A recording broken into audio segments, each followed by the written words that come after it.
अभी हाल ही में जो बोर्ड एग्जाम हुआ था 2025 का बच्चों, उसमें ये जो क्वेश्चन है, उसमें ये क्वेश्चन पूछा गया था। जनरली ये क्वेश्चन जब आया तो बच्चों देखो, आप लोग जब क्वेश्चन को पढ़ते हैं ना, तो उसमें कुछ चीजों को रीड नहीं करते। ठीक है, जब क्वेश्चन को ठीक से रीड नहीं करते तो ऐसी कंडीशन में हमारा डायग्राम भी ठीक से नहीं बनता और हमारा जो सॉल्यूशन होता है वो भी ठीक से नहीं मिल पाता हमको। ठीक है, तो हमें सॉल्यूशन अगर ठीक लाना है तो सबसे पहले इसमें हमें हाइट एंड डिस्टेंस में या एप्लीकेशन ऑफ ट्रिग्नोमेट्री में डायग्राम सही बनाना होगा।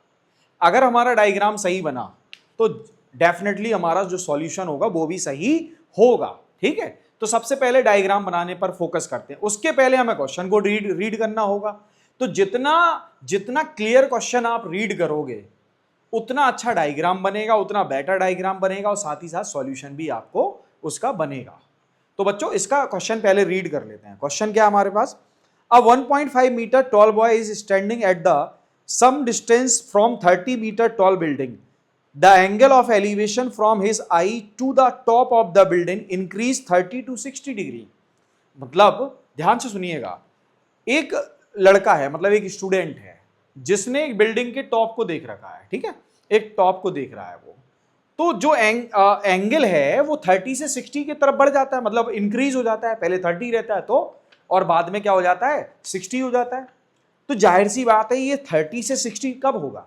या तो स्टूडेंट या जो बॉय है या वो जो लड़का है वो बिल्डिंग की तरफ आगे बढ़े या फिर अपने सिर को थोड़ा ऊपर उठाए। तो यहां केस देख लेते हैं, क्या कहते हैं, ही वॉक्स टुवर्ड द बिल्डिंग। जब वो बिल्डिंग की तरफ मूव कर रहा है, जब बिल्डिंग की तरफ मूव करेगा तो जाहिर सी बात है बच्चों, एंगल जो है ना, एंगल ऑफ एलिवेशन वो इंक्रीज होगा। क्यों? जैसे जैसे आप किसी ऑब्जेक्ट के नजदीक जाते हैं उसके टॉप को देखने के लिए आपको अपने अपने चेहरे को, अपनी आंखों को ऊपर की तरफ ले जाना पड़ता है, तो एंगल ऑफ एलिवेशन बढ़ता हुआ नजर आएगा। ठीक है, और जैसे जैसे आप ऑब्जेक्ट से दूर जाएंगे एंगल ऑफ एलिवेशन डिक्रीज होता हुआ नजर आएगा। ठीक है, ये बात समझ में आ गई होगी। क्या कह रहा है इसके बाद? Find the distance he walk toward the building. देखो, जितनी उसने बिल्डिंग की तरफ डिस्टेंस ट्रेवल की है वो डिस्टेंस फाइंड करनी है। सबसे पहले देखो, ये हमारे पास एक बिल्डिंग है, ये कोई बिल्डिंग हो गई या टावर, कुछ भी कह लीजिए। ठीक है, ये बिल्डिंग हो गई या टावर, कोई भी, ये बिल्डिंग है। और यहां से एक लड़का, एक स्टूडेंट, एक बॉय जिसकी हाइट 1.5 मीटर है। कितनी हाइट है बच्चों इसकी? 1.5 मीटर। इस स्टूडेंट की, इस लड़के की जो हाइट है वो 1.5 मीटर है। ठीक है, 1.5 मीटर। अच्छा, ये लड़के को क्या हम ए बी से इंडिकेट कर देते हैं। So boy is A B. ठीक है, ए बी इज बॉय या हाइट ऑफ बॉय। इसके बाद यहां से देखो, ये इसके टॉप को ऑब्जर्व कर रहा है। कहां से ऑब्जर्व करेगा? अपनी आंखों से। आंखें कहां होंगी? जस्ट 1.5 मीटर ऊपर, है ना भाई, पैरों से तो करेगा नहीं, यहां से ऑब्जर्व करेगा। तो जो लाइन ऑफ साइट है वो कहां से बनेगी? ए से। कहां पर? टॉप ऑफ द बिल्डिंग पर। और टॉप ऑफ द बिल्डिंग ये सी और डी हो गया। ठीक है, मतलब हमारे पास जो बिल्डिंग है उसको हम सी डी से इंडिकेट कर देते हैं। और इसकी हाइट क्या है बिल्डिंग की बच्चों? इसकी हाइट है 30 मीटर। इस बिल्डिंग की हाइट है 30 मीटर। अब देखो बच्चों, अब देखो बच्चों, यहां से ये लड़का, ये स्टूडेंट, ये बॉय आगे की तरफ बढ़ता है। ठीक है, आगे की तरफ बढ़ता है। अच्छा, एक लाइन ऑफ साइट जो होगी, एक तो इसके टॉप पे जाएगी और एक बेस के पैरेलल भी हम ड्रॉ करते हैं हमेशा, याद रखिएगा। उसी पॉइंट से एक बेस के पैरेलल और एक टॉप पर। अब ये स्टूडेंट या ये बॉय जो है आगे की तरफ मूव करता है, वो यहां पहुंच जाता है, इस पॉइंट पर, इस पॉइंट पर पहुंच जाता है, ई पर। ठीक है, ई पर पहुंच जाता है। अब इसका चेहरा कहां पर है? एफ पर है बच्चों, एफ पर। अब इस एफ से ये सी को ऑब्जर्व करता है, तो इसका जो एंगल ऑफ एलिवेशन है ना, 30 से हो जाता है 60। कितना हो जाता है? पहले कितना था? 30 डिग्री। अब कितना हो गया? 60 डिग्री। तो ये हमारा डायग्राम बन के तैयार हो गया। ठीक है, ये हमारा डायग्राम बन के तैयार हो गया बेटा। अच्छा, अगर ये 1.5 मीटर है, ये 1.5 मीटर है, तो ये भी तो 1.5 मीटर होगा, ये भी तो 1.5 मीटर ही होगा, एग्जैक्टली होगा। ठीक है, अगर बच्चों CD हमारे पास 30 मीटर का है और GD हमारे पास 1.5 मीटर का है, तो CG कितना होगा? CG हो जाएगा हमारे पास 28.5 मीटर। जस्ट सब्ट्रैक्ट कर देंगे। ठीक है, अब हमारा डायग्राम बनके तैयार हो गया, हमारा डायग्राम बनके तैयार हो गया। ये बात समझ में आ गई होगी। अब इसका सॉल्यूशन करते हैं, इसका सॉल्यूशन करते हैं बच्चों। इन ट्राइंगल ए जी सी, ध्यान से सुनिएगा, ध्यान से सुनिएगा।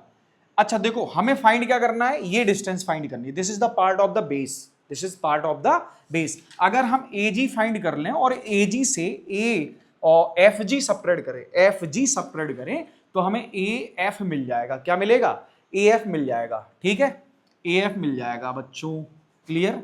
तो हम लोग क्या करेंगे, इस ट्राइंगल को ले लेंगे A G C, in triangle A G C 10 10 30 is equal to C G upon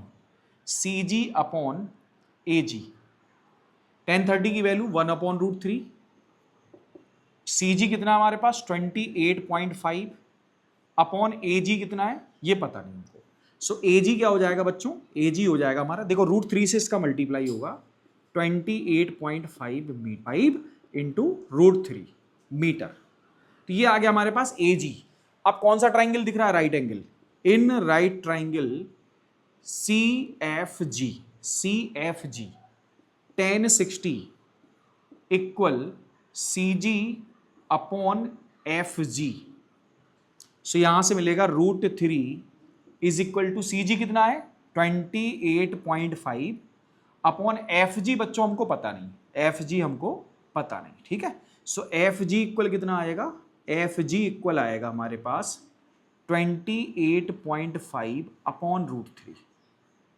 अब हम इसको रेशनलाइज भी कर सकते हैं, इसको रेशनलाइज भी कर सकते हैं। सो या फिर एक काम कर लेते हैं, डिस्टेंस निकालना हमको A F. So A F is equal to A G minus F जी।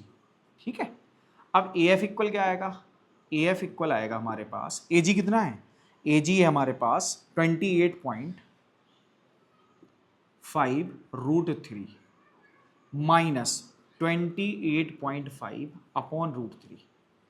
अब हम यहाँ क्या करेंगे बच्चों, यहाँ 28 कॉमन ले लेंगे, 28.5। सो हमें मिलेगा यहाँ √3 प्लस 1/√3, यहाँ माइनस आएगा, -1/√3। So A F is equal to 28.5, यहाँ बच्चों क्या आएगा 3 - 1/√3। ठीक है, ये हमारे पास इसका एलसीएम आ गया। अब इसके बाद सॉल्व करेंगे तो हमें मिलेगा ए एफ इक्वल देखो 28.5 का मल्टीप्लाई 2 से कर लो और अपॉन √3, और इस √3 का मल्टीप्लाई भी ऊपर और नीचे करा देते हैं, तो हमको A F is equal to मिल जाएगा कितना, 2 का भी मल्टीप्लाई कर देते हैं, 2 5 ज़ा 10, 2 8 ज़ा 16, 1 17, 2 4 ज़ा 4 1 5 मल्टीप्लाई √3 अपॉन 3। ठीक है, तो ये हो जाएगा हमारे पास A F is equal to 19√3 metre. This is the final answer. तो बच्चों, आशा है कि आपको ये समझ में आ गया होगा। Thank you.